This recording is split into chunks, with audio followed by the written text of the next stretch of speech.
ನೋಡ್ರಿ, ಈ ರೀತಿ ವೀರ್ಯ ಉಪಯೋಗಿಸಿ ಕೃತಕ ಗರ್ಭಧಾರಣೆ ಮಾಡುವಂಥ ನೂತನ ತಂತ್ರಜ್ಞಾನ ನಮ್ಮ ಕರ್ನಾಟಕದೊಳಗೆ ಸಾಕಷ್ಟು ಬೆಳವಣಿಗೆ ಕಂಡೈತೇನ್ರಿ. ಈಗ ವಿಶೇಷವಾಗಿ ಹಸು ಮತ್ತು ಎಮ್ಮೆಗಳ ವಂಶವರ್ಧನೆ ಕಾರ್ಯಕ್ರಮ, ಅದರಾಗ ಮತ್ತು ಹಾಲಿನ ಉತ್ಪಾದನೆ ಸುಧಾರಿಸಕ್ಕ ಮತ್ತು ಹೆಚ್ಚು ಹೆಣ್ಣು ಕರುಗಳನ್ನು ಪಡೆಯೋ ಉದ್ದೇಶಕ್ಕೆ ಇದು ಬಳಕೆ ಆಗತೈತೇನ್ರಿ. ಇವತ್ತು ಇದ್ರ ಬಗ್ಗೆನ ಚರ್ಚಿಸೋಣ.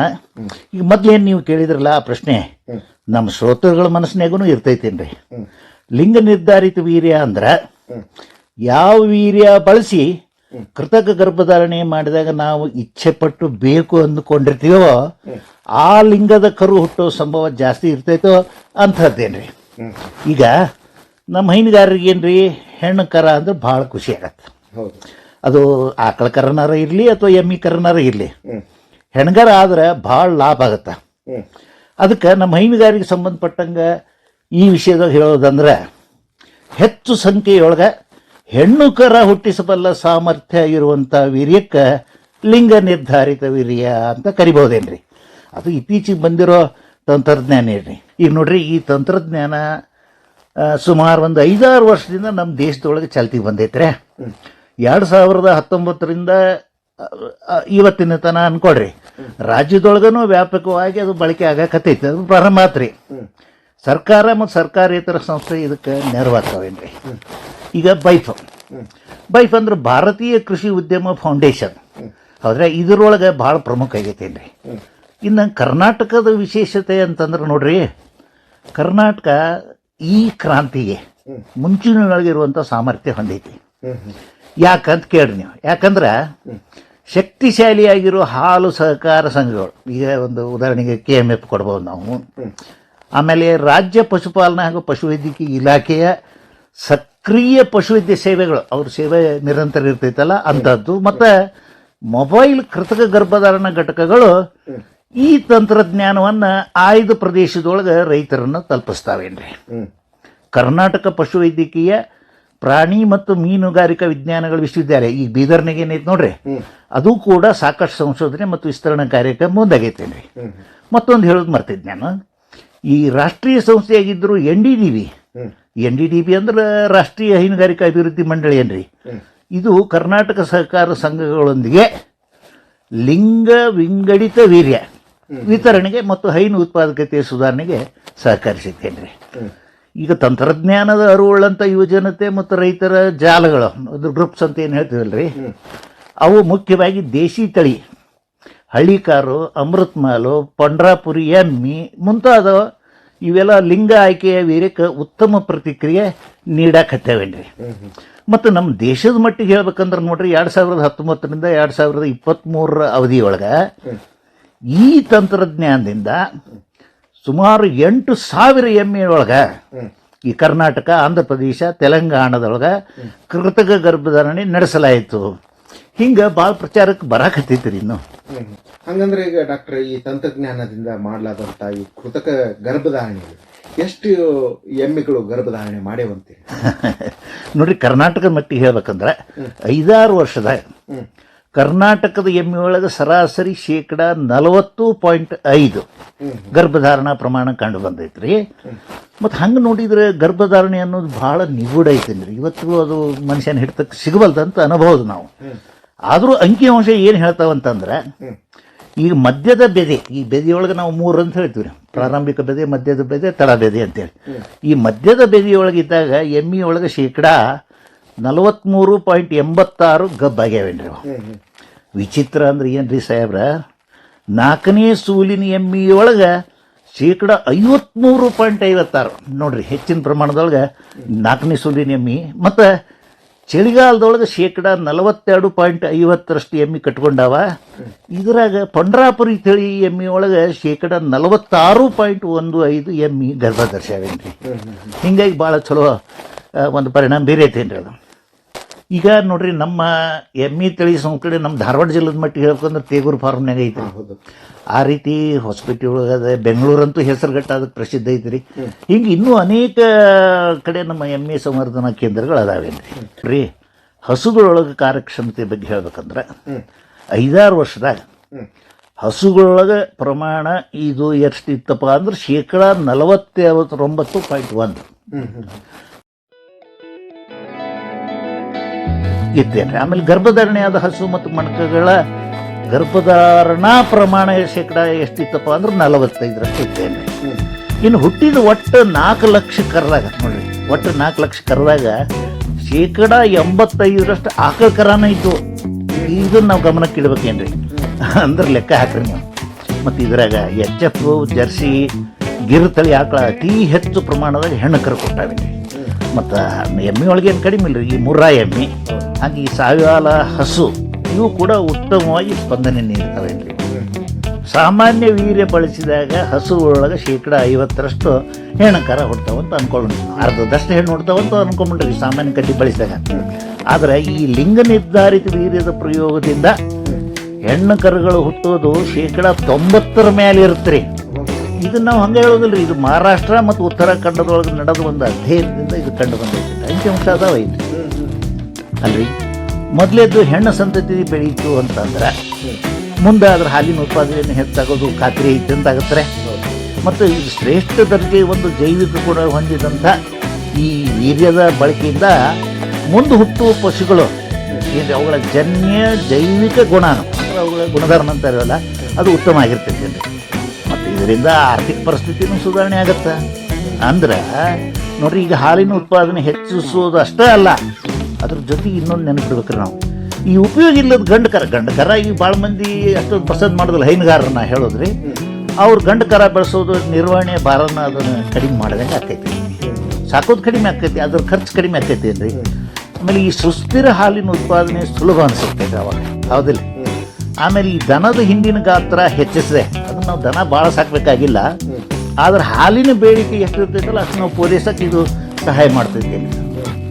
ಆಮೇಲೆ ಈ ಕಡಿಮೆ ಪ್ರಾಣಿಗಳಿಂದ ಹೆಚ್ಚು ಹಾಲು ಪಡಿಬಹುದು ಅಂತ ಇದರ ಅರ್ಥ ಏನು.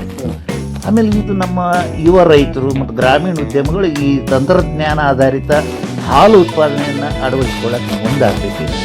ಇನ್ನೂ ಬರಬೇಕಾಗೈತೆ. ಅವಾಗ ಸ್ಮಾರ್ಟ್ ಡೈರಿ ಇರುತ್ತೆ. ನಮ್ಮದು ಡೈರಿ ಅನ್ನೋದು ಸ್ಮಾರ್ಟ್ ಡೈರಿ ಇರುತ್ತೆ. ಈ ಲಿಂಗ ನಿರ್ಧಾರಿತ ವೀರ್ಯ ಅನ್ನೋದು ಹೈನುಗಾರಿಕೆ ಒಳಗೆ ಬದಲಾವಣೆ ತೋರೋದಂತೂ ಗೊತ್ತಾ ಇರೋದ್ರೆ, ಸ್ವಯಂ ಚಾಲಿತ ಹಾಲು ಹಿಂಡೋದು ಆಟೋಮಿಟೇಷನ್ ಅಂತ ಹೇಳ್ತೀವಲ್ರಿ, ಅದು ಆಹಾರ ದಕ್ಷತೆ, ರೋಗ ನಿಗಾವಣೆ ಮುಂತಾದವು ಈ ರೀತಿ ಒಳಗೆ ನಮ್ಮ ಡೈರಿ ಉದ್ಯಮ ಏನೈತಿ ಡೈರಿ ಸ್ಮಾರ್ಟ್ ಡೈರಿ ಅಂತ ನಿರ್ಮಾಣ ಮಾಡೋಕ್ಕೆ ಸಾಧ್ಯತೆ. ಈಗ ನೋಡಿ, ಇದಕ್ಕೂ ಒಂದು ಕೆಲವೊಂದು ಸವಾಲು. ಈಗೇನೋ ಹೊಸ ವಿಜ್ಞಾನ ಬರಲಿ, ತಂತ್ರಜ್ಞಾನ ಬರಲಿ, ಅದಕ್ಕೊಂದಿಷ್ಟು ಸವಾಲು ಅದು ಎದುರಿಸಲೇಬೇಕಾಗತ್ತೆ. ಈ ಸಾಮಾನ್ಯ ವೀರ್ಯಕ್ಕಿಂತ ಈ ಕಡಿಮೆ ಒಳಗೆ ಇದು ಗರ್ಭಧಾರಣ ಆಗುತ್ತೆ ಅಂತ ಅಂದ್ಕೊಂಡೈತಿ. ಇದೊಂದು ನಂಬಿಕೆ ಇದೆ. ಆಮೇಲೆ ಹೆಚ್ಚು ಇದು ವೆಚ್ಚನೂ ಹೆಚ್ಚು ಅಂದ್ರೆ ಇದು ಸ್ವಲ್ಪ ತುಟ್ಟಿ ಆಗತ್ತೆ. ಲಸಿಕೆ ಏನು ಈ ಕಡ್ಡಿದು ಏನೈತಲ್ಲ ಅದರ ಧಾರಣೆ ಭಾಳ ಸ್ವಲ್ಪ ತುಟ್ಟಿ ಅನ್ಸತ್ರಿ. ಇದು ಸಣ್ಣ ರೈತರಿಗೆ ಕಷ್ಟ ಆಗತ್ತೆ. ಮತ್ತು ಅಷ್ಟೇ ಅಲ್ರಿ, ಈ ತಾಂತ್ರಿಕ ನಿಖರತೆ, ಸಮಯ ಮತ್ತು ಪ್ರಾಣಿಗಳ ಆರೋಗ್ಯದ ಅವಶ್ಯಕತೆ, ಅವು ಇವನ್ ಮಾಡೋ ಹೊತ್ನಾಗ ಆರೋಗ್ಯದಿಂದ ಇರಬೇಕಾಗತ್ತೆ ಅವು ಪ್ರಾಣಿ ಅಂದ್ರೆ. ಹೀಗಾಗಿ ಇವೆಲ್ಲ ಒಂದು ಸ್ವಲ್ಪ ಕ್ಷೇತ್ರ ಮಟ್ಟದೊಳಗೆ ಸಮಸ್ಯೆ ಇರೋದ್ರಿಂದ ಇದು ಇನ್ನೂ ಪ್ರಚಾರ ಆಗಬೇಕಾಗಿತ್ತು, ಆಗುತ್ತೆ ಅಂತ ನಾವು ಆಸೆ ಮಾಡ್ತೀವಿ. ಲಿಂಗ ವಿಂಗಡಿತ ವೀರ್ಯ ತಂತ್ರಜ್ಞಾನ, ಈ ಹೊಸ ತಂತ್ರಜ್ಞಾನ ಏನಿದೆ ಇದು ಮೂಲತಃ ನಮ್ಮ ಪಶುಗಳ ಸಲುವಾಗಿ ಅಭಿವೃದ್ಧಿಪಡಿಸುತ್ತೆ. ಇದರಗೇನಪ್ಪ ಈ ತಂತ್ರಜ್ಞಾನದ ಮರ್ಮ ಅಂದ್ರೆ ವೀರ್ಯಾಣುಗಳು ಅಂದ್ರೆ ವೀರ್ಯ ಕಣಗಳಂತ ಏನು ಹೇಳ್ತೀವಿ, ಅದರಾಗ ಎಕ್ಸ್ ಅಂತಂದ್ರೆ ಹೆಣ್ಣು, ಆಮೇಲೆ ವೈ ಕ್ರೋಮೋಸೋಮ್ ಅಂದ್ರೆ ಗಂಡು ಕ್ರೋಮೋಸೋಮ್, ಇವುಗಳ ಆಧಾರದ ಮೇಲೆ ಇದನ್ನ ವೀರ್ಯನ ವಿಂಗಡಿಸುವಂಥ ಒಂದು ತಂತ್ರಜ್ಞಾನ ಐತಿ. ಹೌದ್ರಿ, ಆದರೆ ಮಾನವೀಯ ವೈದ್ಯಕೀಯದೊಳಗೆ ಅಥವಾ ಮನುಷ್ಯರ ಒಂದು ವೈದ್ಯಕೀಯದೊಳಗೆ ಬೇಕಾದಷ್ಟು ಪ್ರಯೋಗಗಳನ್ನು ಅವ್ರು ಮಾಡ್ಯಾರ. ಅದರ ವೀರ್ಯ ವಿಂಗಡಣೆ ತಂತ್ರಗಳು ಅನುಸರಿಸ್ತಾರ. ಶಿಶುವಿನ ಲಿಂಗಾನು ಸಹಿತ ಅವರು ಆಯ್ಕೆ ಮಾಡ್ಕೊಳಕ್ಕೆ ಅಥವಾ ಅದನ್ನು ಕಂಡು ಹಿಡಿಯುವಂಥದ್ದು ಐತಿ. ಒಂದು ವೇಳೆ ಬರೀ ಗಂಡು ಮಕ್ಕಳ ಹುಟ್ಲಿ ಅಂತ ಈ ಲಿಂಗ ನಿರ್ಧಾರಿತ ವೀರ್ಯ ಬಳಸುವ ತಂತ್ರಜ್ಞಾನ ವೈದ್ಯಕೀಯ ಕ್ಷೇತ್ರದ ಏನಾರ ಅಂದ್ರೆ ಮನುಷ್ಯರ ವೈದ್ಯಕೀಯ ಕ್ಷೇತ್ರದ ಏನಾರ ದುರುಪಯೋಗ ಆದ್ರೆ ಸಾಹೇಬ್ರ ಅಪಾಯ ಮಾತ್ರ ಕಟ್ಟಿಟ್ಟು ಅಂದ್ರೆ ಈಗ ನೋಡ್ರಿ, ಮಾನವ ಬಳಕೆ ಒಳಗೆ ಅದನ್ನು ಮಾಡಬೇಕಾದ್ರೂ ಕೂಡ ನೈತಿಕ ಮತ್ತು ಕಾನೂನು ಚಿಂತನೆ. ಈ ಭಾರತದೊಳಗೆ ವೈದ್ಯಕೀಯ ಕಾರಣ ಇಲ್ಲದ ಲಿಂಗ ಆಯ್ಕೆ ಮಾಡೋದು ಕಾನೂನು ಬದ್ಧವಲ್ಲ ತಾವು ಹೇಳ್ಬಿಟ್ರೆ ಅದನ್ನ. ಈ ಕಾನೂನು ಏನೈತ್ರಿ, ಗಂಡು ಮಕ್ಕಳಿಗೆ ಸಾಂಸ್ಕೃತಿಕ ಸಾಂಸ್ಕೃತಿಕ ಪ್ರಾಶಸ್ತ್ಯ ಇರುವಂತ ಪ್ರದೇಶದೊಳಗ ಹೆಣ್ಣು ಭ್ರೂಣ ಹತ್ಯೆ ಮತ್ತು ಲಿಂಗ ಅಸಮತೋಲನ ಅಂತೇಳಿ ಜಾರಿಗೆ ತಂದಾರೆ. ಮನುಷ್ಯರೊಳಗೆ ಜಾರಿಗೆ ಬಂದೈತೇನ್ರಿ. ಕಾನೂನು ಒಂದೊಳಗೆ ಇದನ್ನು ಉಲ್ಲಂಘನೆ ಮಾಡಿದ್ರೆ ಅಂದ್ರೆ ಗಂಡು ಶಿಶುಗಳನ್ನೇ ಆಯ್ಕೆ ಮಾಡಬೇಕು ಅಂತ ಈ ತಂತ್ರಜ್ಞಾನ ದುರುಪಯೋಗ ಮಾಡಿಕೊಂಡ್ರೆ ಅದು ಕಾನೂನು ಉಲ್ಲಂಘನೆ ಆಗುತ್ತೆ. ಅದಕ್ಕೆ ವೈದ್ಯಕೀಯ ಒಂದು ನ್ಯಾಯೀಕರಣ ಅಂತ ಹೇಳ್ತಾರೆ, ಅಂದ್ರೆ ಸೋಷಿಯಲ್ ಜಸ್ಟಿಸ್ ಅಂತಲ್ಲ, ಆ ಥರ ಇರ್ತೈತಿ. ಮತ್ತು ಹಂಗಾಗಿ ಈ ಜಾಗತಿಕ ಮಟ್ಟದವರು ಸಹಿತ ಈ ಜೈವ ನೈತಿಕ ಸಂಸ್ಥೆಗಳು ಅಂತ ಅದಾವೆ, ಅವು ಲಿಂಗ ಪ್ರಾಶಸ್ತ್ಯನ ವಾಣಿಜ್ಯೀಕರಣಗೊಳಿಸೋದು ಅಂದ್ರೆ ಅದನ್ನ ರೊಕ್ಕದ ಸಲುವಾಗಿ ದುರುಪಯೋಗ ಮಾಡಿಕೊಳ್ಳೋದನ್ನ ಅದ್ರ ವಿರುದ್ಧ ಎಚ್ಚರಿಕೆ ಭಾಳ ನೀಡಕತ್ತಲ್ಲ. ಸಂಗೋಪನೆ ಒಳಗೆ ಇದನ್ನ ಈಗಾಗಲೇ ಅನೇಕ ಒಂದು ಶಹರಗಳ ಮಟ್ಟದಲ್ಲಿ ಇದು ಜಾರಿಗೆ ಐತಿ. ಬೆಂಗಳೂರೊಳಗೆ ಜಾರಿಗೆ ಐತಿ ಅಂತ ಕೈಗೊಳ್ಳಕತ್ತಾರ, KMF ಅವರು ಕೈಗೊಳ್ಳಕತ್ತಾರ, ಮತ್ತು ನಮ್ಮ ರಾಜ್ಯ ಪಶುಪಾಲನಾ ಇಲಾಖೆಯವರು ಇದನ್ನು ಕೈಗೊಳ್ಳಕತ್ತಾರ. ಹಿಂಗೆ ಇದನ್ನು ಬಳಸೋದ್ರಿಂದ ನೋಡ್ರಿ, ಎಲ್ಲೆಲ್ಲಿ ನಮಗೆ ಹೆಣ್ಣು ಕರ ಅಥವಾ ಹೆಣ್ಣಿನ ಕರನ ಅಥವಾ ಒಂದು ಇದನ್ನು ಹುಟ್ಟಿಸುವಂಥದ್ದು ಏನು ನಮಗೆ ಆಸೆ ಇರ್ತೈತೆ ಅಲ್ಲಿ ಇದನ್ನು ಬಳಸ್ಬೋದು. ಅಷ್ಟಲ್ರಿ, ಈಗ ಇನ್ನೂ ಬಹುಶಃ ಸಂಶೋಧನೆ ಆಗಬೇಕು ಅಂತ ಅನ್ಸತ್ರಿ. ಈ ಕುರಿ ಮತ್ತು ಆಡಿನೊಳಗೆ ನಮಗೆ ನೋಡ್ರಿ, ಆ ಕುರಿಯೊಳಗಂತೂ ಗಂಡು ಕುರಿ ಇನ್ನು ಹೆಚ್ಚು ಪಸಂದ್ ಮಾಡ್ತಾರೆ. ಮೊದಲೇದಾಗಿ ಹೇಳಿದ್ನಲ್ಲ, ಗಂಡು ಕರ ಸಾಕುವುದು ಖರ್ಚು ಹುಟ್ಟಿದ್ವೆಲ್ಲ ಹೆಣ್ಣ ಹೆಚ್ಚು ಕಮ್ಮಿ 90% ಅಂತ ಹೇಳ್ತೀವಲ್ರಿ. ಹೆಣ್ಣು ಹುಟ್ಟಿದ್ವು ಅಂದ್ರೆ ಅಗದಿ ಪ್ರೀತಿಯಿಂದ ಮನೆಯಾಗಿ ಗಂಡ್ಮಕ್ಳು ಅಲ್ರಿ, ಹೆಣ್ಮಕ್ಳನ್ನ ಕೇಳ್ರಿ ಹೆಂಗ್ ಸಾಕ್ತಾರ ಅವ್ರು ನೋಡ್ರಿ ಅದನ್ನ. ಅಲ್ಲ, ಯಾಕಂದ್ರ ಆಕಳಾಗ್ಲಿ ಎಮ್ಮೆ ಆಗ್ಲಿ ಹುಟ್ಟಿತು ಅಂತಂದ್ರ, ಅಂದ್ರೆ ಕರ ಹುಟ್ಟಿತು ಅಂತಂದ್ರ ಅದು ಹೆಣ್ಮಕ್ಳಿಗೆ ಒಂದು ದೊಡ್ಡ ಸುದ್ದಿ ಏನ್ರಿ. ಯಾಕಂತೀರಿ, ಅದ್ರಿಂದ ಮುಂದೆ ಫಾಯ್ದೆ ಐತವಕ್ಕ. ಬಹಳ ಅಕ್ಕರಿಂದ ಅದನ್ನ ಮೇಯಿಸ್ತಾರೇನ್ರಿ, ತಿನ್ನಿಸ್ತಾರ, ಬೆಳೆಸ್ತಾರ ಅವ್ರೇನ್ರಿ. ಅದಕ್ಕೆ ಅವರು ಸ್ವಲ್ಪ ಏನೈತಿ ಪಶು ಸಂಗೋಪನೆ ಅಂದ್ರೆ ಈ ಕರಗಳನ್ನು ಬೆಳೆಸೋದ್ರ ಬಗ್ಗೆನೂ ಅವ್ರು ತಿಳ್ಕೊಂಡ್ಬಿಟ್ರು ಅಂದ್ರೆ ಇದರ ಒಂದು ತಂತ್ರಜ್ಞಾನ ಸಾರ್ಥಕತೆ ಆಗುತ್ತೆ. ನಿಮ್ಮ ಆರ್ಥಿಕ ಭಾರ ಕಡಿಮೆ ಮಾಡಿಕೊಳಕ ರೈತ ಬಾಂಧವರೊಳಗೆ ನಂದು ವಿನಂತಿ ಇಷ್ಟ, ಈ ಹೊಸ ತಂತ್ರಜ್ಞಾನಕ್ಕೆ ನೀವು ಪ್ರೋತ್ಸಾಹ ಕೊಡ್ರಿ, ಇದನ್ನ ಅಳವಡಿಸಿಕೊಂಡ್ರಿ ಅಂತಂದ್ರೆ ಖಂಡಿತವಾಗ್ಲೂ ನಮ್ದು ಹೇಳಿದ್ದಲ್ಲ ಸ್ಮಾರ್ಟ್ ಡೈರಿನೇ ಆಗ್ತೈತಿ, ಹೆಚ್ಚಿನ ಲಾಭ ನಮ್ಮ ರೈತರಿಗೆ ಆಗ್ತೈತಿ. ಈ ರೈತ ಬಾಂಧವರ ಜೊತೆಗೆ ಮಾತಾಡೋಕೆ ಮತ್ತೊಂದು ಚರ್ಚೆ ಮಾಡೋಕೆ ಒಂದು ನನಗೆ ಸದವಕಾಶ ಸಿಕ್ತು. ಹೀಗಾಗಿ ನಾನು ಆಕಾಶವಾಣಿಗೆ ಮತ್ತು ಶ್ರೀ ಕುಮಾರ್ ಸಾಹೇಬ್ರೆ ತಮಗೆ ಮತ್ತು ಇಷ್ಟೊತ್ತನ ಏನು ಇದನ್ನು ಕೇಳಿದ್ರು ಚರ್ಚೆನ ಆ ಎಲ್ಲ ರೈತ ಬಾಂಧವರಿಗೂ ನಾನು ನಮಸ್ಕಾರ ಹೇಳ್ತೀನಿ. 9986619019.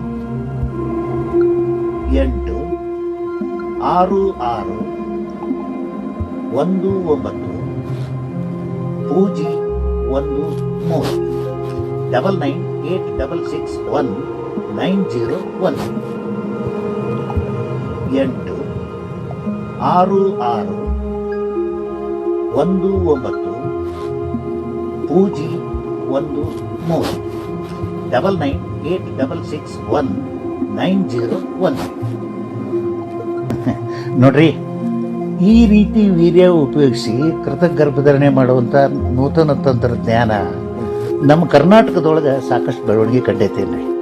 ಈಗ ವಿಶೇಷವಾಗಿ ಹಸು ಮತ್ತು ಎಮ್ಮೆಗಳ ವಂಶವರ್ಧನೆ ಕಾರ್ಯಕ್ರಮ, ಅದರಾಗ ಮತ್ತು ಹಾಲಿನ ಉತ್ಪಾದನೆ ಸುಧಾರಿಸಕ್ಕೆ ಮತ್ತು ಹೆಚ್ಚು ಹೆಣ್ಣು ಕರುಗಳನ್ನು ಪಡೆಯೋ ಉದ್ದೇಶಕ್ಕೆ ಇದು ಬಳಕೆ ಆಗತೈತೇನ್ರಿ. ಇವತ್ತು ಇದ್ರ ಬಗ್ಗೆ ನಾವು ಚರ್ಚಿಸೋಣ. ಈಗ ಮೊದ್ಲೇನು ನೀವು ಕೇಳಿದ್ರಲ್ಲ ಆ ಪ್ರಶ್ನೆ ನಮ್ಮ ಶ್ರೋತೃಗಳ ಮನಸ್ಸಿನಾಗೂ ಇರ್ತೈತೇನ್ರಿ.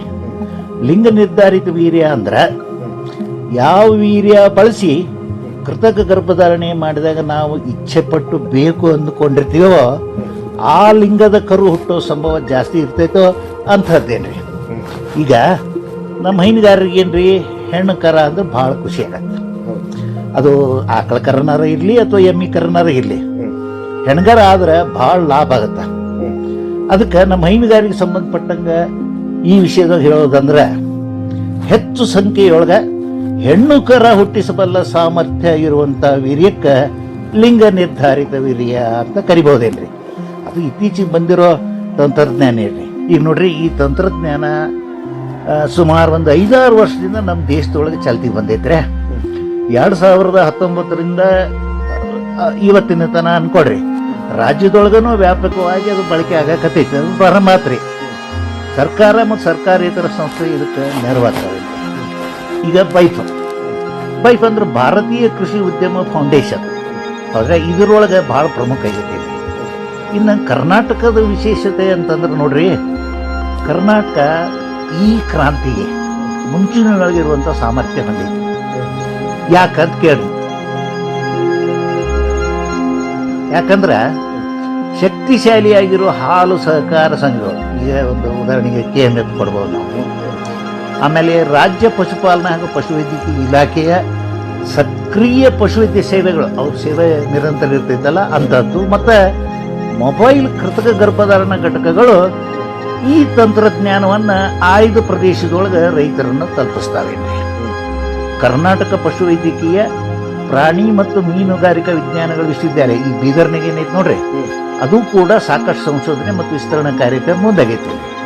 ಮತ್ತೊಂದು ಹೇಳೋದು ಮರ್ತಿದ್ದೆ ನಾನು, ಈ ರಾಷ್ಟ್ರೀಯ ಸಂಸ್ಥೆಯಾಗಿದ್ದರು NDDB ಅಂದ್ರೆ ರಾಷ್ಟ್ರೀಯ ಹೈನುಗಾರಿಕಾ ಅಭಿವೃದ್ಧಿ ಮಂಡಳಿ ಏನ್ರಿ, ಇದು ಕರ್ನಾಟಕ ಸಹಕಾರ ಸಂಘಗಳೊಂದಿಗೆ ಲಿಂಗ ವಿಂಗಡಿತ ವೀರ್ಯ ವಿತರಣೆಗೆ ಮತ್ತು ಹೈನು ಉತ್ಪಾದಕತೆಯ ಸುಧಾರಣೆಗೆ ಸಹಕರಿಸಿದ್ದೇನೆ. ಈಗ ತಂತ್ರಜ್ಞಾನದ ಅರಿವುಳ್ಳಂಥ ಯುವಜನತೆ ಮತ್ತು ರೈತರ ಜಾಲಗಳು, ಅದು ಗ್ರೂಪ್ಸ್ ಅಂತ ಏನು ಹೇಳ್ತೀವಲ್ರಿ, ಅವು ಮುಖ್ಯವಾಗಿ ದೇಶಿ ತಳಿ, ಹಳ್ಳಿಕಾರು, ಅಮೃತ್ಮಾಲು, ಪಂಡ್ರಾಪುರಿ ಎಮ್ಮಿ ಮುಂತಾದ ಇವೆಲ್ಲ ಲಿಂಗ ಆಯ್ಕೆಯ ವೀರ್ಯಕ್ಕೆ ಉತ್ತಮ ಪ್ರತಿಕ್ರಿಯೆ ನೀಡಕತ್ತೇವೇನ್ರಿ.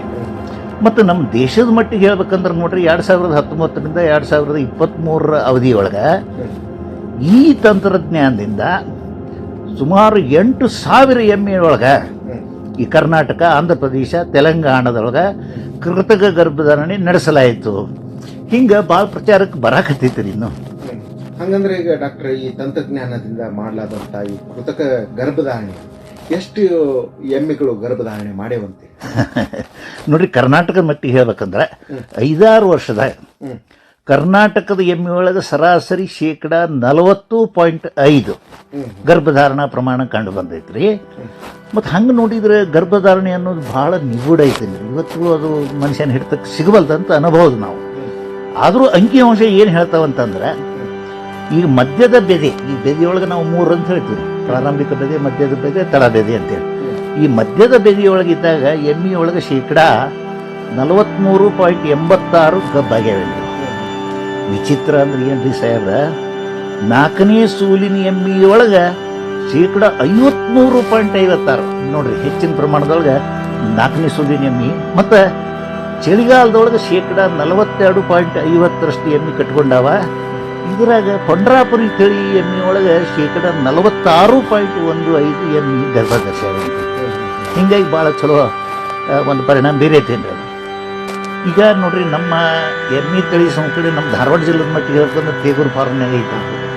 ಆ ರೀತಿ ಹೊಸಪೇಟೆ ಒಳಗೆ, ಬೆಂಗಳೂರಂತೂ ಹೆಸರುಗಟ್ಟಾದ ಪ್ರಸಿದ್ಧ ಐತ್ರಿ. ಹಿಂಗೆ ಇನ್ನೂ ಅನೇಕ ಕಡೆ ನಮ್ಮ ಎಮ್ಮೆ ಸಂವರ್ಧನಾ ಕೇಂದ್ರಗಳು ಅದಾವೆ ರೀ. ಹಸುಗಳೊಳಗೆ ಕಾರ್ಯಕ್ಷಮತೆ ಬಗ್ಗೆ ಹೇಳ್ಬೇಕಂದ್ರೆ 5-6 ವರ್ಷದಾಗ ಹಸುಗಳೊಳಗೆ ಪ್ರಮಾಣ ಇದು ಎಷ್ಟಿತ್ತಪ್ಪ ಅಂದ್ರೆ 49.1% ಇತ್ತೇನ್ರಿ. ಆಮೇಲೆ ಗರ್ಭಧಾರಣೆಯಾದ ಹಸು ಮತ್ತು ಮಣಕಗಳ ಗರ್ಭಧಾರಣಾ ಪ್ರಮಾಣ ಎಷ್ಟಿತ್ತಪ್ಪ ಅಂದ್ರೆ 45% ಇತ್ತೇನ್ರಿ.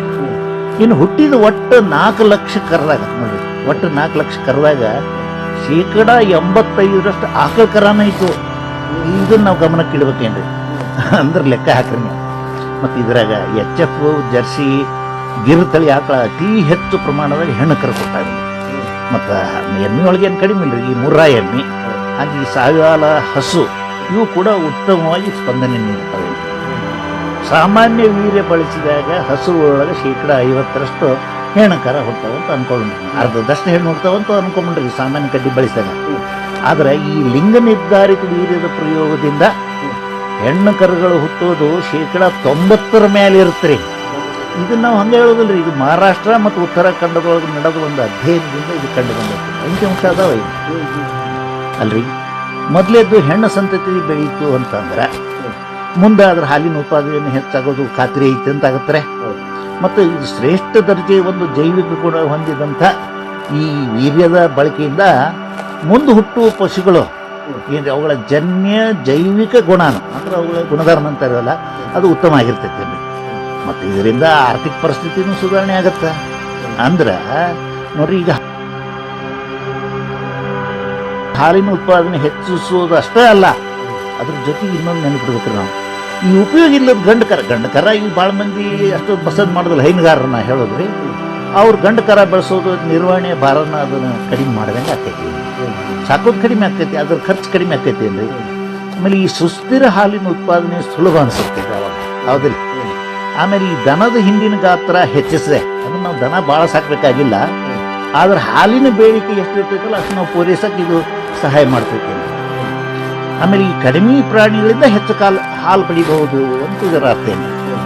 ಆಮೇಲೆ ಇದು ನಮ್ಮ ಯುವ ರೈತರು ಮತ್ತು ಗ್ರಾಮೀಣ ಉದ್ಯಮಗಳು ಈ ತಂತ್ರಜ್ಞಾನ ಆಧಾರಿತ ಹಾಲು ಉತ್ಪಾದನೆಯನ್ನು ಅಳವಡಿಸ್ಕೊಳ್ಳೋಕೆ ಮುಂದಾಗಬೇಕು, ಇನ್ನೂ ಬರಬೇಕಾಗಿತ್ತು. ಅವಾಗ ಸ್ಮಾರ್ಟ್ ಡೈರಿ ಆಗುತ್ತೆ, ನಮ್ಮದು ಡೈರಿ ಅನ್ನೋದು ಸ್ಮಾರ್ಟ್ ಡೈರಿ ಆಗುತ್ತೆ.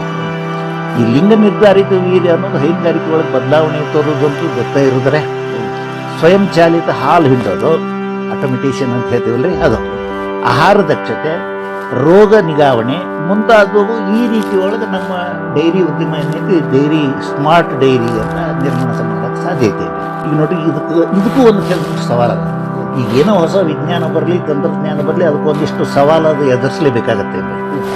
ಈ ಸಾಮಾನ್ಯ ವೀರ್ಯಕ್ಕಿಂತ ಈ ಕಡಿಮೆಯೊಳಗೆ ಇದು ಗರ್ಭಧಾರಣ ಆಗುತ್ತಾ ಅಂತ ಅಂದ್ಕೊಂಡೈತಿ, ಇದೊಂದು ನಂಬಿಕೆ ಇದೆ. ಆಮೇಲೆ ಹೆಚ್ಚು ಇದು ವೆಚ್ಚನೂ ಹೆಚ್ಚು, ಅದರಿಂದ ಸ್ವಲ್ಪ ತುಟ್ಟಿ ಆಗತ್ತೈತೆ. ಲಸಿಕೆದ್ದು ಏನು ಏನೋ ಈ ಕಡ್ಡಿದು ಏನೈತಲ್ಲ ಅದರ ಧಾರಣೆ ಭಾಳ ಸ್ವಲ್ಪ ತುಟ್ಟಿ ಅನ್ಸುತ್ತೆ. ಇದು ಸಣ್ಣ ರೈತರಿಗೆ ಕಷ್ಟ ಆಗುತ್ತೆ. ಮತ್ತು ಅಷ್ಟೇ ಅಲ್ರಿ, ಈ ತಾಂತ್ರಿಕ ನಿಖರತೆ, ಸಮಯ ಮತ್ತು ಪ್ರಾಣಿಗಳ ಆರೋಗ್ಯದ ಅವಶ್ಯಕತೆ, ಅವು ಇವನ್ ಮಾಡೋ ಹೊತ್ತಿನಾಗ ಆರೋಗ್ಯದಿಂದ ಇರಬೇಕಾಗತ್ತೆ ಅವು ಪ್ರಾಣಿಗಳಿಗೆ. ಹೀಗಾಗಿ ಇವೆಲ್ಲ ಒಂದು ಸ್ವಲ್ಪ ಕ್ಷೇತ್ರ ಮಟ್ಟದೊಳಗೆ ಸಮಸ್ಯೆ ಇರೋದ್ರಿಂದ ಇದು ಇನ್ನೂ ಪ್ರಚಾರ ಆಗಬೇಕಾಗಿತ್ತು, ಆಗುತ್ತೆ ಅಂತ ನಾವು ಆಸೆ ಮಾಡ್ತೀವಿ. ಲಿಂಗ ವಿಂಗಡಿತ ವೀರ್ಯ ತಂತ್ರಜ್ಞಾನ, ಈ ಹೊಸ ತಂತ್ರಜ್ಞಾನ ಏನೈತಿ, ಇದು ಮೂಲತಃ ನಮ್ಮ ಪಶುಗಳ ಸಲುವಾಗಿ ಅಭಿವೃದ್ಧಿಪಡಿಸುತ್ತೆ. ಇದ್ರಾಗ ಏನಪ್ಪ ಈ ತಂತ್ರಜ್ಞಾನದ ಮರ್ಮ ಅಂದ್ರೆ, ವೀರ್ಯಾಣುಗಳು ಅಂದ್ರೆ ವೀರ್ಯ ಕಣಗಳಂತ ಏನು ಹೇಳ್ತೀವಲ್ಲ, ಅದರಾಗ ಎಕ್ಸ್ ಅಂತಂದ್ರೆ ಹೆಣ್ಣು, ಆಮೇಲೆ ವೈ ಕ್ರೋಮೋಸೋಮ್ ಅಂದ್ರೆ ಅದು ಗಂಡು ಕ್ರೋಮೋಸೋಮ್, ಇವುಗಳ ಆಧಾರದ ಮೇಲೆ ಇದನ್ನ ವೀರ್ಯನ ವಿಂಗಡಿಸುವಂಥ ಒಂದು ತಂತ್ರಜ್ಞಾನ ಐತಿ. ಹೌದ್ರಿ, ಆದ್ರೆ ಮಾನವೀಯ ವೈದ್ಯಕೀಯದೊಳಗೆ ಅಂದ್ರೆ ಮನುಷ್ಯರ ಒಂದು ವೈದ್ಯಕೀಯದೊಳಗೆ ಬೇಕಾದಷ್ಟು ಪ್ರಯೋಗಗಳನ್ನು ಅವ್ರು ಮಾಡ್ಯಾರ. ಅದ್ರ ವೀರ್ಯ ವಿಂಗಡಣೆ ತಂತ್ರಗಳು ಅನುಸರಿಸ್ತಾರ. ಶಿಶುವಿನ ಲಿಂಗಾನು ಸಹಿತ ಅವರು ಆಯ್ಕೆ ಮಾಡ್ಕೊಳಕ್ಕೆ ಅಥವಾ ಅದನ್ನು ಕಂಡು ಹಿಡಿಯುವಂಥದ್ದು ಐತಿ. ನೋಡ್ರ, ಒಂದು ವೇಳೆ ಬರೀ ಗಂಡು ಮಕ್ಕಳ ಹುಟ್ಲಿ ಅಂತ ಈ ಲಿಂಗ ನಿರ್ಧಾರಿತ ವೀರ್ಯ ಬಳಸೋ ತಂತ್ರಜ್ಞಾನ ವೈದ್ಯಕೀಯ ಕ್ಷೇತ್ರದಾಗ ಏನಾರ ಅಂದ್ರೆ ಮನುಷ್ಯರ ವೈದ್ಯಕೀಯ ಕ್ಷೇತ್ರದಾಗ ಏನಾರ ದುರುಪಯೋಗ ಆದ್ರೆ ಸಾಹೇಬ್ರ ಅಪಾಯ ಮಾತ್ರ ಕಟ್ಟಿ ಬುತ್ತಿ ಇರ್ತದೆ. ಈಗ ನೋಡ್ರಿ, ಮಾನವ ಬಳಕೆಯೊಳಗೆ ಅದನ್ನು ಮಾಡಬೇಕಾದ್ರೂ ಕೂಡ ನೈತಿಕ ಮತ್ತು ಕಾನೂನಿನ ಚಿಂತೆ ಅದಾವೇನ್ರಿ. ಈ ಭಾರತದೊಳಗೆ ವೈದ್ಯಕೀಯ ಕಾರಣ ಇಲ್ಲದ ಲಿಂಗ ಆಯ್ಕೆ ಮಾಡೋದು ಕಾನೂನುಬದ್ಧವಲ್ಲ, ಇದು ತಾವು ಹೇಳ್ಬಿಟ್ರೆ ಅದನ್ನ. ಈ ಕಾನೂನು ಏನೈತ್ರಿ, ಗಂಡು ಮಕ್ಕಳಿಗೆ ಸಾಂಸ್ಕೃತಿಕ ಪ್ರಾಶಸ್ತ್ಯ ಇರುವಂತ ಪ್ರದೇಶದೊಳಗ ಹೆಣ್ಣು ಭ್ರೂಣ ಹತ್ಯೆ ಮತ್ತು ಲಿಂಗ ಅಸಮತೋಲನ ಅಂತ ಜಾರಿಗೆ ತಂದ. ಮನುಷ್ಯರೊಳಗೆ ಜಾರಿಗೆ ಬಂದೈತೇನ್ರಿ. ಕಾನೂನು ಒಂದ್ ವೇಳೆ ಇದನ್ನು ಉಲ್ಲಂಘನೆ ಮಾಡಿದ್ರೆ ಅಂದ್ರೆ ಗಂಡು ಶಿಶುಗಳನ್ನೇ ಆಯ್ಕೆ ಮಾಡಬೇಕು ಅಂತ ಈ ತಂತ್ರಜ್ಞಾನ ದುರುಪಯೋಗ ಮಾಡಿಕೊಂಡ್ರ ಅದು ಕಾನೂನಿನ ಉಲ್ಲಂಘನೆ ಆಗುತ್ತೆ. ಅದಕ್ಕೆ ವೈದ್ಯಕೀಯ ಒಂದು ನ್ಯಾಯೀಕರಣ ಅಂತ ಹೇಳ್ತಾರೆ, ಅಂದ್ರೆ ಸೋಷಿಯಲ್ ಜಸ್ಟಿಸ್ ಅಂತಲ್ಲ, ಆ ಥರ ಇರ್ತೈತಿ. ಮತ್ತು ಹಂಗಾಗಿ ಈ ಜಾಗತಿಕ ಮಟ್ಟದೊಳಗೂ ಸಹಿತ ಈ ಜೈವ ನೈತಿಕ ಸಂಸ್ಥೆಗಳು ಅಂತ ಅದಾವೇನ್ರಿ, ಅವು ಲಿಂಗ ಪ್ರಾಶಸ್ತ್ಯನ ವಾಣಿಜ್ಯೀಕರಣಗೊಳಿಸೋದು ಅಂದ್ರೆ ಅದನ್ನ ರೊಕ್ಕದ ಸಲುವಾಗಿ ದುರುಪಯೋಗ ಮಾಡಿಕೊಳ್ಳೋದನ್ನ ಅದ್ರ ವಿರುದ್ಧ ಎಚ್ಚರಿಕೆ ಭಾಳ ನೀಡಕತ್ತಾವೇನ್ರಿ. ಸಂಗೋಪನೆ ಒಳಗೆ ಇದನ್ನ ಈಗಾಗಲೇ ಅನೇಕ ಒಂದು ಶಹರಗಳ ಮಟ್ಟದಲ್ಲಿ ಇದು ಜಾರಿಗೆ ಐತೆ. ಬೆಂಗಳೂರೊಳಗೂ ಜಾರಿಗೆ ಐತಿ, ಅಲ್ಲಿ ಕೈಗೊಳ್ಳಕತ್ತಾರ, KMF ಅವರು ಕೈಗೊಳ್ಳಕತ್ತಾರ, ಮತ್ತು ನಮ್ಮ ರಾಜ್ಯ ಪಶುಪಾಲನಾ ಇಲಾಖೆಯವರು ಇದನ್ನು ಕೈಗೊಳ್ಳಕತ್ತಾರ. ಹಿಂಗೆ ಇದನ್ನು ಬಳಸೋದ್ರಿಂದ ನೋಡ್ರಿ, ಎಲ್ಲೆಲ್ಲೇ ನಮಗೆ ಹೆಣ್ಣು ಕರ ಅಥವಾ ಹೆಣ್ಣಿನ ಕರನ ಅಥವಾ ಒಂದು ಇದನ್ನು ಹುಟ್ಟಿಸುವಂಥದ್ದು ಏನು ನಮ್ಗೆ ಆಸೆ ಇರ್ತೈತೋ ಅಲ್ಲಿ ಇದನ್ನು ಬಳಸ್ಬೋದು. ಅಷ್ಟಲ್ರಿ, ಈಗ ಇದು ಇನ್ನೂ ಬಹುಶಃ ಸಂಶೋಧನೆ ಆಗಬೇಕು ಅಂತ ಅನ್ಸತ್ರಿ. ಕುರಿ ಮತ್ತು ಆಡಿನೊಳಗೆ ನಮಗೆ ನೋಡ್ರಿ, ಆ ಕುರಿಯೊಳಗಂತೂ ಗಂಡು ಕುರಿನ ಹೆಚ್ಚೋದು ಪಸಂದ್ ಮಾಡ್ತಾರೆ. ಮೊದಲೇದಾಗಿ ಹೇಳಿದ್ನಲ್ಲ, ಗಂಡು ಕರ ಸಾಕುವುದು ಖರ್ಚು ಹುಟ್ಟಿದ್ವೆಲ್ಲ ಹೆಣ್ಣ ಹೆಚ್ಚು ಕಮ್ಮಿ 90% ಅಂತ ಹೇಳ್ತೀವಿ. ಹೆಣ್ಣು ಹುಟ್ಟಿದ್ವು ಅಂದ್ರೆ ಅಗದಿ ಪ್ರೀತಿಯಿಂದ ಮನೆಯಾಗಿ ಗಂಡ್ಮಕ್ಳು ಅಲ್ರಿ, ಹೆಣ್ಮಕ್ಳನ್ನ ಕೇಳ್ರಿ ಹೆಂಗ್ ಸಾಕ್ತಾರ ಅವ್ರು ನೋಡ್ರಿ ಅದನ್ನ. ಅಲ್ಲ, ಯಾಕಂದ್ರ ಆಕಳಾಗ್ಲಿ ಎಮ್ಮೆ ಆಗ್ಲಿ ಹುಟ್ಟಿತು ಅಂತಂದ್ರ, ಅಂದ್ರೆ ಕರ ಹುಟ್ಟಿತು ಅಂತಂದ್ರ ಅದು ಹೆಣ್ಮಕ್ಳು ದೊಡ್ಡ ಸುದ್ದಿ ಏನ್ರಿ. ಯಾಕಂತೀರಿ, ಅದರಿಂದ ಮುಂದೆ ಫಾಯ್ದೆ ಐತವಕ್ಕ. ಬಹಳ ಅಕ್ಕರಿಂದ ಅದನ್ನ ಮೇಯಿಸ್ತಾರೇನ್ರಿ, ತಿನ್ನಿಸ್ತಾರ, ಬೆಳೆಸ್ತಾರ ಅವ್ರೇನ್ರಿ. ಅದಕ್ಕೆ ಅವರು ಸ್ವಲ್ಪ ಏನೈತಿ ಪಶು ಸಂಗೋಪನೆ ಅಂದ್ರೆ ಈ ಕರಗಳನ್ನು ಬೆಳೆಸೋದ್ರ ಬಗ್ಗೆನೂ ಅವ್ರು ತಿಳ್ಕೊಂಡ್ಬಿಟ್ರು ಅಂದ್ರೆ ಇದರ ಒಂದು ತಂತ್ರಜ್ಞಾನ ಸಾರ್ಥಕತೆ ಆಗುತ್ತೆ ಏನ್ರಿ ಸರ್. ನಿಮ್ಮ ಆರ್ಥಿಕ ಭಾರ ಕಡಿಮೆ ಮಾಡಿಕೊಳಕ ರೈತ ಬಾಂಧವರೊಳಗೆ ನಂದು ವಿನಂತಿ ಇಷ್ಟ, ಈ ಹೊಸ ತಂತ್ರಜ್ಞಾನಕ್ಕೆ ನೀವು ಪ್ರೋತ್ಸಾಹ ಕೊಡ್ರಿ, ಇದನ್ನ ಅಳವಡಿಸಿಕೊಂಡ್ರಿ ಅಂತಂದ್ರೆ ಖಂಡಿತವಾಗ್ಲೂ ನಮ್ದು ಹೇಳಿದ್ನೆಲ್ಲ ಸ್ಮಾರ್ಟ್ ಡೈರಿನೇ ಆಗ್ತದೆ, ಹೆಚ್ಚಿನ ಲಾಭ ನಮ್ಮ ರೈತರಿಗೆ ಆಗ್ತೈತೆ. ಈ ರೈತ ಬಾಂಧವರ ಜೊತೆಗೆ ಮಾತಾಡಕ್ಕೆ ಮತ್ತೊಂದು ಚರ್ಚೆ ಮಾಡಕ್ಕೆ ಒಂದು ನನಗೆ ಸದವಕಾಶ ಸಿಕ್ತು. ಹೀಗಾಗಿ ನಾನು ಆಕಾಶವಾಣಿಗೆ ಮತ್ತು ಶ್ರೀ ಕುಮಾರ್ ಸಾಹೇಬ್ರೆ ತಮಗ ಮತ್ತು ಇಷ್ಟೊತ್ತನ ಏನು ಇದನ್ನು ಕೇಳಿದ್ರು ಚರ್ಚೆನ ಆ ಎಲ್ಲ ರೈತ ಬಾಂಧವರಿಗೂ ನಾನು ನಮಸ್ಕಾರ ಹೇಳ್ತೀನಿ. 99 8 6 6 1 9 0 1 3 998661 ನೋಡ್ರಿ, ಈ ರೀತಿ ವೀರ್ಯ ಉಪಯೋಗಿಸಿ ಕೃತಕ ಗರ್ಭಧಾರಣೆ ಮಾಡುವಂತ ನೂತನ ತಂತ್ರಜ್ಞಾನ ನಮ್ಮ ಕರ್ನಾಟಕದೊಳಗೆ ಸಾಕಷ್ಟು ಬೆಳವಣಿಗೆ ಕಂಡೈತೇನ್ರಿ. ಈಗ ವಿಶೇಷವಾಗಿ ಹಸು ಮತ್ತು ಎಮ್ಮೆಗಳ ವಂಶವರ್ಧನೆ ಕಾರ್ಯಕ್ರಮ, ಅದರಾಗ ಮತ್ತು ಹಾಲಿನ ಉತ್ಪಾದನೆ ಸುಧಾರಿಸಕ ಮತ್ತು ಹೆಚ್ಚು ಹೆಣ್ಣು ಕರುಗಳನ್ನು ಪಡೆಯೋ ಉದ್ದೇಶಕ್ಕೆ ಇದು ಬಳಕೆ ಆಗತೈತೇನ್ರಿ. ಇವತ್ತು ಇದ್ರ ಬಗ್ಗೆ ನಾವು ಚರ್ಚಿಸೋಣ. ಈಗ ಮೊದ್ಲೇನು ನೀವು ಕೇಳಿದ್ರಲ್ಲ ಆ ಪ್ರಶ್ನೆ ನಮ್ಮ ಶ್ರೋತೃಗಳ ಮನಸ್ಸಿನಾಗೂ ಇರ್ತೈತೇನ್ರಿ. ಲಿಂಗ ನಿರ್ಧಾರಿತ ವೀರ್ಯ ಅಂದ್ರೆ ಯಾವ ವೀರ್ಯ ಬಳಸಿ ಕೃತಕ ಗರ್ಭಧಾರಣೆ ಮಾಡಿದಾಗ ನಾವು ಇಚ್ಛೆ ಪಟ್ಟು ಬೇಕು ಅಂದುಕೊಂಡಿರ್ತೀವೋ ಆ ಲಿಂಗದ ಕರು ಹುಟ್ಟೋ ಸಂಭವ ಜಾಸ್ತಿ ಇರ್ತೈತೋ ಅಂಥದ್ದೇನ್ರಿ. ಈಗ ನಮ್ಮ ಹೈನುಗಾರರಿಗೇನ್ರಿ ಹೆಣ್ಣು ಕರ ಅಂದ್ರೆ ಭಾಳ ಖುಷಿ ಆಗತ್ತೆ. ಅದು ಆಕಳ ಕರನಾರ ಇರಲಿ ಅಥವಾ ಎಮ್ಮಿ ಕರನಾರ ಇರಲಿ, ಹೆಣ್ಗಾರ ಆದ್ರೆ ಭಾಳ ಲಾಭ ಆಗತ್ತೆ. ಅದಕ್ಕೆ ನಮ್ಮ ಹೈನುಗಾರಿಗೆ ಸಂಬಂಧಪಟ್ಟಂಗೆ ಈ ವಿಷಯದಾಗ ಹೇಳೋದಂದ್ರೆ ಹೆಚ್ಚು ಸಂಖ್ಯೆಯೊಳಗೆ ಹೆಣ್ಣು ಕರ ಹುಟ್ಟಿಸಬಲ್ಲ ಸಾಮರ್ಥ್ಯ ಇರುವಂಥ ವೀರ್ಯಕ್ಕೆ ಲಿಂಗ ನಿರ್ಧಾರಿತ ವೀರ್ಯ ಅಂತ ಕರಿಬಹುದೇನ್ರಿ. ಅದು ಇತ್ತೀಚೆಗೆ ಬಂದಿರೋ ತಂತ್ರಜ್ಞಾನ ಇರಲಿ. ಈಗ ನೋಡ್ರಿ, ಈ ತಂತ್ರಜ್ಞಾನ ಸುಮಾರು ಒಂದು 5-6 ವರ್ಷದಿಂದ ನಮ್ಮ ದೇಶದೊಳಗೆ ಚಾಲ್ತಿಗೆ ಬಂದೈತ್ರೆ. 2019ರಿಂದ ಇವತ್ತಿನ ತನ ಅನ್ಕೊಡ್ರಿ, ರಾಜ್ಯದೊಳಗನೂ ವ್ಯಾಪಕವಾಗಿ ಅದು ಬಳಕೆ ಆಗಕತ್ತೈತೆ. ಅದು ಬರಮಾತ್ರಿ ಸರ್ಕಾರ ಮತ್ತು ಸರ್ಕಾರೇತರ ಸಂಸ್ಥೆ ಇದಕ್ಕೆ ನೆರವಾಗ್ತವೆ. ಈಗ ಬೈಫ್ ಅಂದ್ರೆ ಭಾರತೀಯ ಕೃಷಿ ಉದ್ಯಮ ಫೌಂಡೇಶನ್, ಆದರೆ ಇದರೊಳಗೆ ಭಾಳ ಪ್ರಮುಖ ಆಗೈತೆ. ಇನ್ನು ಕರ್ನಾಟಕದ ವಿಶೇಷತೆ ಅಂತಂದ್ರೆ ನೋಡ್ರಿ, ಕರ್ನಾಟಕ ಈ ಕ್ರಾಂತಿಗೆ ಮುಂಚೂಣಿಯೊಳಗಿರುವಂಥ ಸಾಮರ್ಥ್ಯ ಹೊಂದೈತಿ. ಯಾಕಂತ ಕೇಳಿ ನೀವು, ಯಾಕಂದ್ರೆ ಶಕ್ತಿಶಾಲಿಯಾಗಿರೋ ಹಾಲು ಸಹಕಾರ ಸಂಘಗಳು, ಈಗ ಒಂದು ಉದಾಹರಣೆಗೆ KMF ಕೊಡ್ಬೋದು ನಾವು. ಆಮೇಲೆ ರಾಜ್ಯ ಪಶುಪಾಲನಾ ಹಾಗೂ ಪಶುವೈದ್ಯಕೀಯ ಇಲಾಖೆಯ ಸಕ್ರಿಯ ಪಶುವೈದ್ಯ ಸೇವೆಗಳು, ಅವ್ರ ಸೇವೆ ನಿರಂತರ ಇರ್ತೈತಲ್ಲ ಅಂಥದ್ದು, ಮತ್ತು ಮೊಬೈಲ್ ಕೃತಕ ಗರ್ಭಧಾರಣ ಘಟಕಗಳು ಈ ತಂತ್ರಜ್ಞಾನವನ್ನು ಆಯ್ದ ಪ್ರದೇಶದೊಳಗೆ ರೈತರನ್ನು ತಲುಪಿಸ್ತಾವೇನ್ರಿ. ಕರ್ನಾಟಕ ಪಶುವೈದ್ಯಕೀಯ ಪ್ರಾಣಿ ಮತ್ತು ಮೀನುಗಾರಿಕಾ ವಿಜ್ಞಾನಗಳ ವಿಶ್ವವಿದ್ಯಾಲಯ ಈ ಬೀದರ್ನಾಗ ಏನೈತೆ ನೋಡ್ರಿ, ಅದು ಕೂಡ ಸಾಕಷ್ಟು ಸಂಶೋಧನೆ ಮತ್ತು ವಿಸ್ತರಣಾ ಕಾರ್ಯಕ್ಕೆ ಮುಂದಾಗೈತೇನ್ರಿ.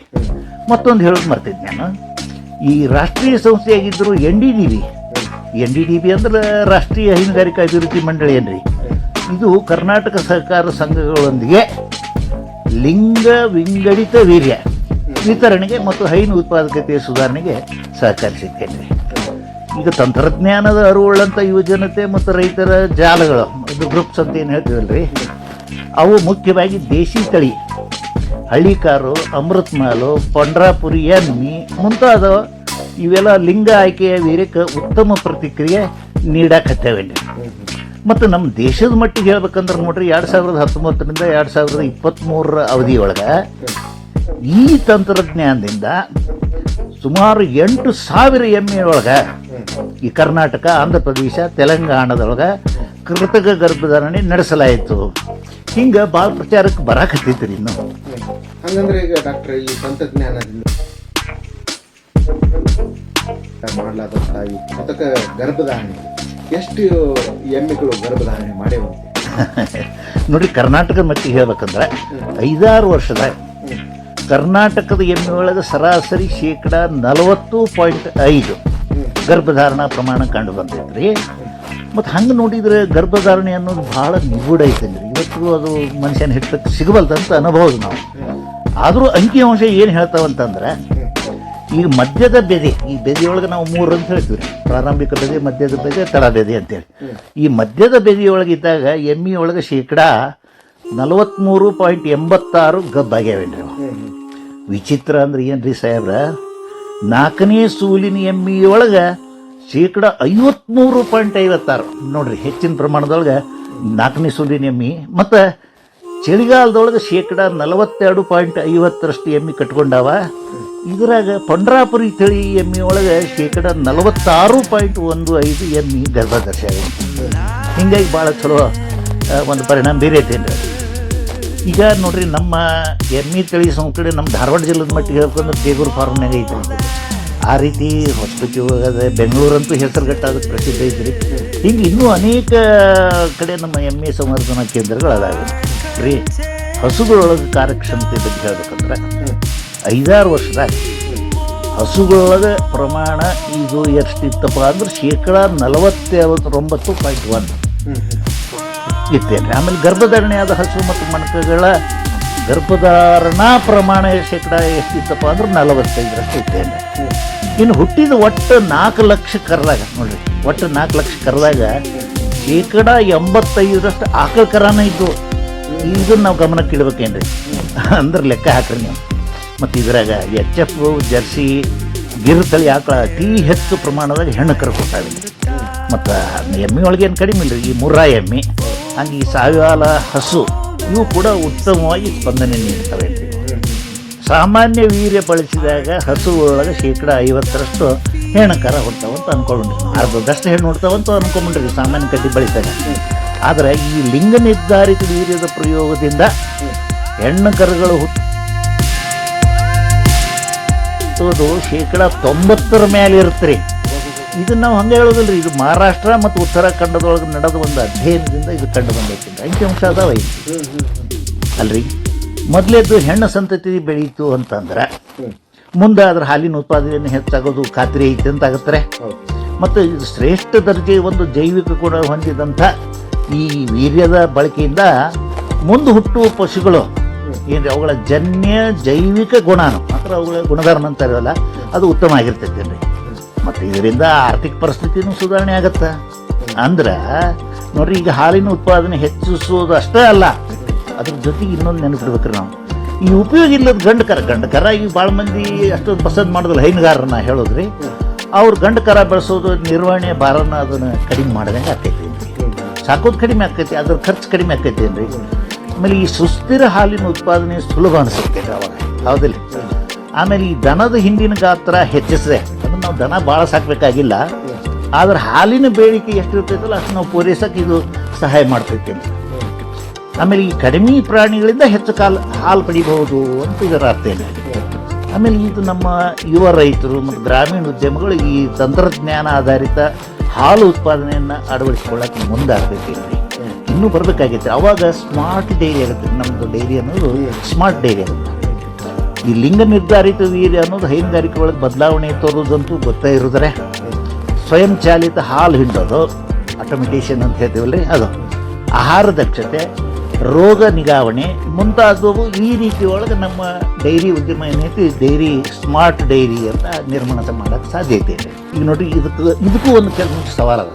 ಈಗೇನೋ ಹೊಸ ವಿಜ್ಞಾನ ಬರಲಿ, ತಂತ್ರಜ್ಞಾನ ಬರಲಿ, ಅದಕ್ಕೊಂದಿಷ್ಟು ಸವಾಲದು ಎದುರಿಸಲೇಬೇಕಾಗತ್ತೆ. ಈ ಸಾಮಾನ್ಯ ವೀರ್ಯಕ್ಕಿಂತ ಈ ಕಡಿಮೆಯೊಳಗೆ ಇದು ಗರ್ಭಧಾರಣ ಆಗುತ್ತಾ ಅಂತ ಅಂದ್ಕೊಂಡೈತೇನ್ರಿ, ಇದೊಂದು ನಂಬಿಕೆ ಇದೆ. ಆಮೇಲೆ ಹೆಚ್ಚು ಇದು ವೆಚ್ಚನೂ ಹೆಚ್ಚು ಅಂದ್ರೆ ಇದು ಸ್ವಲ್ಪ ತುಟ್ಟಿ ಆಗತ್ತೆ. ಲಸಿಕೆದ್ದು ಏನೋ ಈ ಕಡ್ಡಿದು ಏನೈತಲ್ಲ ಅದರ ಧಾರಣೆ ಭಾಳ ಸ್ವಲ್ಪ ತುಟ್ಟಿ ಅನ್ಸುತ್ತೆ. ಇದು ಸಣ್ಣ ರೈತರಿಗೆ ಕಷ್ಟ ಆಗತ್ತೆ. ಮತ್ತು ಅಷ್ಟೇ ಅಲ್ರಿ, ಈ ತಾಂತ್ರಿಕ ನಿಖರತೆ, ಸಮಯ ಮತ್ತು ಪ್ರಾಣಿಗಳ ಆರೋಗ್ಯದ ಅವಶ್ಯಕತೆ, ಅವು ಇವನ್ನ ಮಾಡೋ ಹೊತ್ತಿನಾಗ ಆರೋಗ್ಯದಿಂದ ಇರಬೇಕಾಗತ್ತೆ ಅವು ಪ್ರಾಣಿಯಿಂದ. ಹೀಗಾಗಿ ಇವೆಲ್ಲ ಒಂದು ಸ್ವಲ್ಪ ಕ್ಷೇತ್ರ ಮಟ್ಟದೊಳಗೆ ಸಮಸ್ಯೆ ಇರೋದ್ರಿಂದ ಇದು ಇನ್ನೂ ಪ್ರಚಾರ ಆಗಬೇಕಾಗಿತ್ತು, ಆಗುತ್ತೆ ಅಂತ ನಾವು ಆಸೆ ಮಾಡ್ತೀವಿ. ಲಿಂಗ ವಿಂಗಡಿತ ವೀರ್ಯ ತಂತ್ರಜ್ಞಾನ, ಈ ಹೊಸ ತಂತ್ರಜ್ಞಾನ ಏನೈತಿ ಇದು ಮೂಲತಃ ನಮ್ಮ ಪಶುಗಳ ಸಲುವಾಗಿ ಅಭಿವೃದ್ಧಿಪಡಿಸುತ್ತೆ. ಇದ್ರಾಗೇನಪ್ಪ ಈ ತಂತ್ರಜ್ಞಾನದ ಮರ್ಮ ಅಂದ್ರೆ ವೀರ್ಯಗಳು ಅಂದ್ರೆ ವೀರ್ಯ ಕಣಗಳಂತ ಏನು ಹೇಳ್ತೀವಿ ಅದರಾಗ ಎಕ್ಸ್ ಅಂತಂದ್ರೆ ಹೆಣ್ಣು, ಆಮೇಲೆ ವೈ ಕ್ರೋಮೋಸೋಮ್ ಅಂದ್ರೆ ಅದು ಗಂಡು ಕ್ರೋಮೋಸೋಮ್. ಇವುಗಳ ಆಧಾರದ ಮೇಲೆ ಇದನ್ನ ವೀರ್ಯನ ವಿಂಗಡಿಸುವಂಥ ಒಂದು ತಂತ್ರಜ್ಞಾನ ಇದೆ. ಹೌದ್ರಿ, ಆದ್ರೆ ಮಾನವೀಯ ವೈದ್ಯಕೀಯದೊಳಗೆ ಅಂದ್ರೆ ಮನುಷ್ಯರ ಒಂದು ವೈದ್ಯಕೀಯದೊಳಗೆ ಬೇಕಾದಷ್ಟು ಪ್ರಯೋಗಗಳನ್ನು ಅವ್ರು ಮಾಡ್ಯಾರ. ಅದ್ರ ವೀರ್ಯ ವಿಂಗಡಣೆ ತಂತ್ರಗಳು ಅನುಸರಿಸ್ತಾರ. ಶಿಶುವಿನ ಲಿಂಗಾನೂ ಸಹಿತ ಅವರು ಆಯ್ಕೆ ಮಾಡ್ಕೊಳಕ್ಕೆ ಅಥವಾ ಅದನ್ನು ಕಂಡು ಹಿಡಿಯುವಂಥದ್ದು ಐತಿ. ಒಂದು ವೇಳೆ ಬರೀ ಗಂಡು ಮಕ್ಕಳ ಹುಟ್ಲಿ ಅಂತ ಈ ಲಿಂಗ ನಿರ್ಧಾರಿತ ವೀರ್ಯ ಬಳಸೋ ತಂತ್ರಜ್ಞಾನ ವೈದ್ಯಕೀಯ ಕ್ಷೇತ್ರದಾಗ ಏನಾರ ಅಂದ್ರೆ ಮನುಷ್ಯರ ವೈದ್ಯಕೀಯ ಕ್ಷೇತ್ರದ ಏನಾರ ದುರುಪಯೋಗ ಆದ್ರೆ ಸಾಹೇಬ್ರ ಅಪಾಯ ಮಾತ್ರ ಕಟ್ಟಿಗೆ ಬುದ್ಧಿ ಅಂದ್ರೆ. ಈಗ ನೋಡ್ರಿ, ಮಾನವ ಬಳಕೆ ಒಳಗೆ ಅದನ್ನು ಮಾಡಬೇಕಾದ್ರೂ ಕೂಡ ನೈತಿಕ ಮತ್ತು ಕಾನೂನಿನ ಚಿಂತೆ ಅದಾವೇನ್ರಿ. ಈ ಭಾರತದೊಳಗೆ ವೈದ್ಯಕೀಯ ಕಾರಣ ಇಲ್ಲದ ಲಿಂಗ ಆಯ್ಕೆ ಮಾಡೋದು ಕಾನೂನು ಬದ್ಧವಲ್ಲ. ಇದು ತಾವು ಹೇಳ್ಬಿಟ್ರೆ ಅದನ್ನ. ಈ ಕಾನೂನು ಏನೈತ್ರಿ, ಗಂಡು ಮಕ್ಕಳಿಗೆ ಸಾಂಸ್ಕೃತಿಕ ಪ್ರಾಶಸ್ತ್ಯ ಇರುವಂಥ ಪ್ರದೇಶದೊಳಗೆ ಹೆಣ್ಣು ಭ್ರೂಣ ಹತ್ಯೆ ಮತ್ತು ಲಿಂಗ ಅಸಮತೋಲನ ಅಂತೇಳಿ ಜಾರಿಗೆ ತಂದಾರೆ. ಮನುಷ್ಯರೊಳಗೆ ಇದು ಜಾರಿಗೆ ಬಂದೈತೇನ್ರಿ. ಕಾನೂನು ಒಂದ್ ವೇಳೆ ಇದನ್ನು ಉಲ್ಲಂಘನೆ ಮಾಡಿದ್ರೆ ಅಂದ್ರೆ ಗಂಡು ಶಿಶುಗಳನ್ನೇ ಆಯ್ಕೆ ಮಾಡಬೇಕು ಅಂತ ಈ ತಂತ್ರಜ್ಞಾನ ದುರುಪಯೋಗ ಮಾಡಿಕೊಂಡ್ರೆ ಅದು ಕಾನೂನಿನ ಉಲ್ಲಂಘನೆ ಆಗುತ್ತೆ. ಅದಕ್ಕೆ ವೈದ್ಯಕೀಯ ಒಂದು ನ್ಯಾಯೀಕರಣ ಅಂತ ಹೇಳ್ತಾರೆ, ಅಂದ್ರೆ ಸೋಷಿಯಲ್ ಜಸ್ಟಿಸ್ ಅಂತಲ್ಲ, ಆ ಥರ ಇದ್ದಿರ್ತೀವಿ.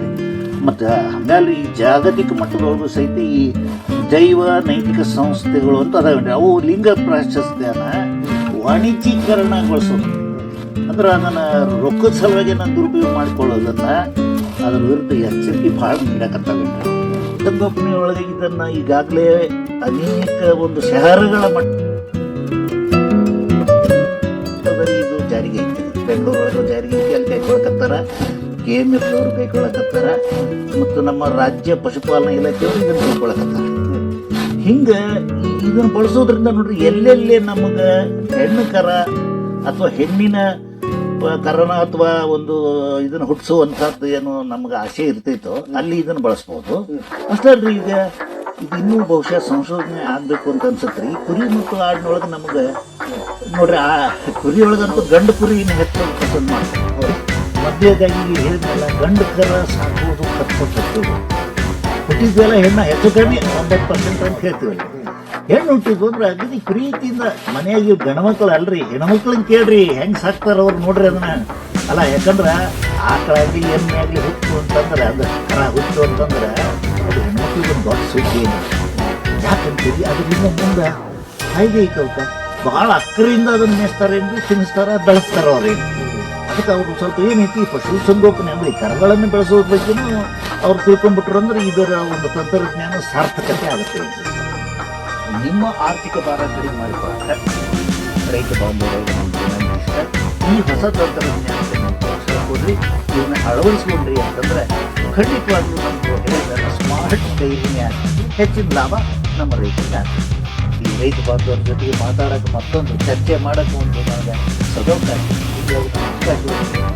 ಶ್ರೀ ಕುಮಾರ್ ಸಾಹೇಬ್ರ ತಮ್ಮಲ್ಲ ಮತ್ತು ಇಷ್ಟೊತ್ತು ಏನು ಹೇಳಿದ ಚರ್ಚೆ ಅದೆಲ್ಲ ರೈತ ಬಾಂಧವರಿಗೆ ನಾನು ನಮಸ್ಕಾರ ಹೇಳ್ತೀನಿ. 9986619013